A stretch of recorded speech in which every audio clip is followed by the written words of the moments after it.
Assalamualaikum warahmatullahi wabarakatuh. Bismillahirrahmanirrahim. Dengan nama Allah yang Maha Pengasih, Maha Penyayang. Rubbama yawaddu alladhina kafaru law kanu muslimin. Orang kafir itu kadang-kadang nanti di akhirat menginginkan sekiranya mereka dahulu di dunia menjadi orang Muslim. Dharhum ya'kulu wa yatamatta'u wa yulhihimul amalu fasawfa ya'lamun. Biarkanlah mereka di dunia ini makan dan bersenang-senang, dan dilalaikan oleh angan-angan kosong mereka. Kelak mereka akan mengetahui akibat perbuatannya.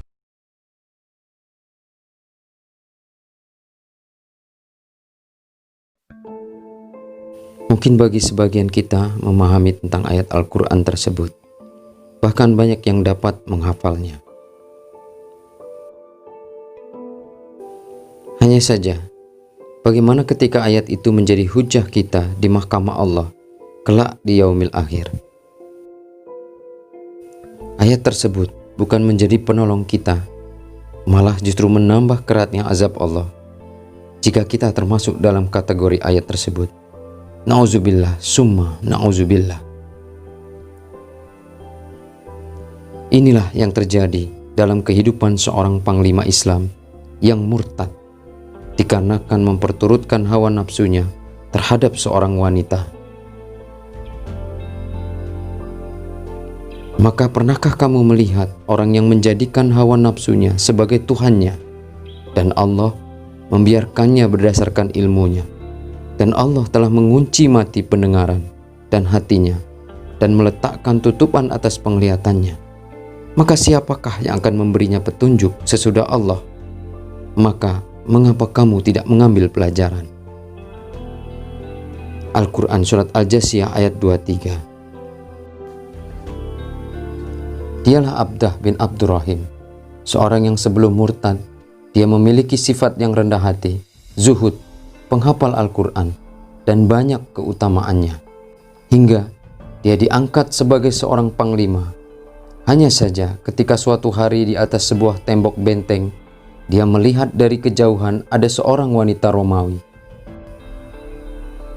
Dari kejauhan nampak terlihat jelas bagaimana paras wanita itu sungguh sangat cantik jelita, hingga hati sang panglima dapat ditundukkan dengan kecantikannya.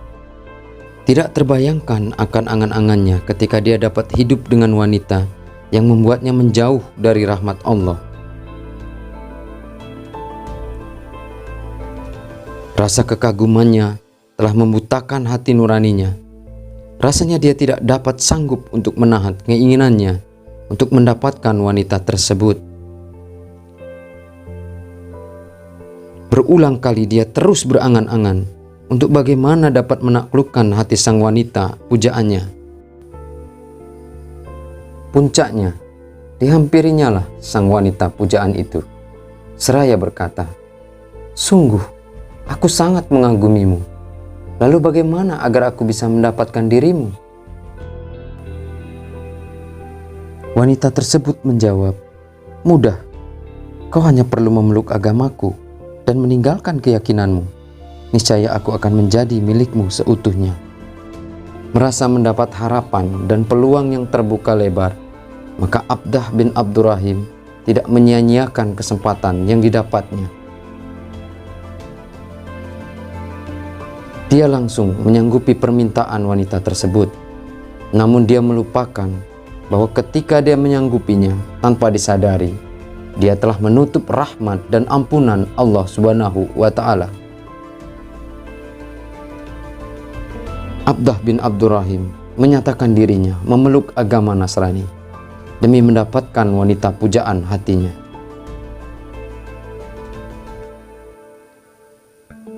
Kejadian ini sangat mengagetkan para mukmin. Tidak dapat disangka seorang yang memiliki keilmuan dan penghafal Al-Quran dapat digoyahkan imannya dikarenakan lebih mengedepankan hawa nafsunya.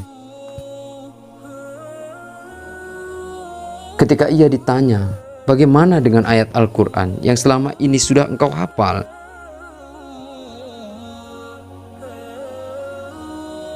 Dia menuturkan bahwa ayat yang dihafalnya tersisa hanya 2 ayat saja, seakan-akan ini sebagai hujahnya di mahkamah Allah, yaitu Al-Quran surat Al-Hijr ayat 2-3.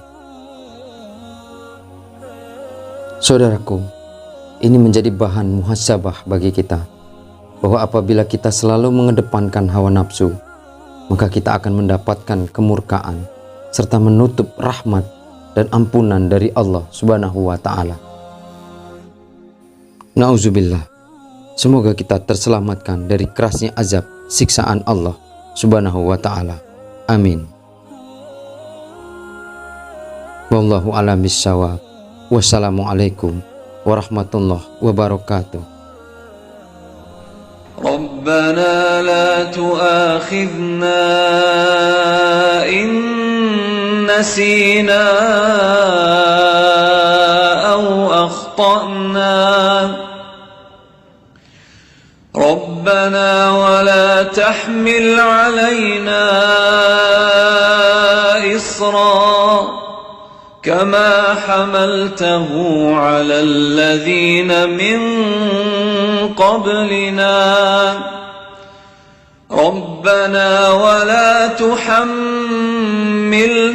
ما لا طاقة لنا به واعف عنا واغفر لنا وارحمنا أنت مولانا فانصرنا على القوم الكافرين.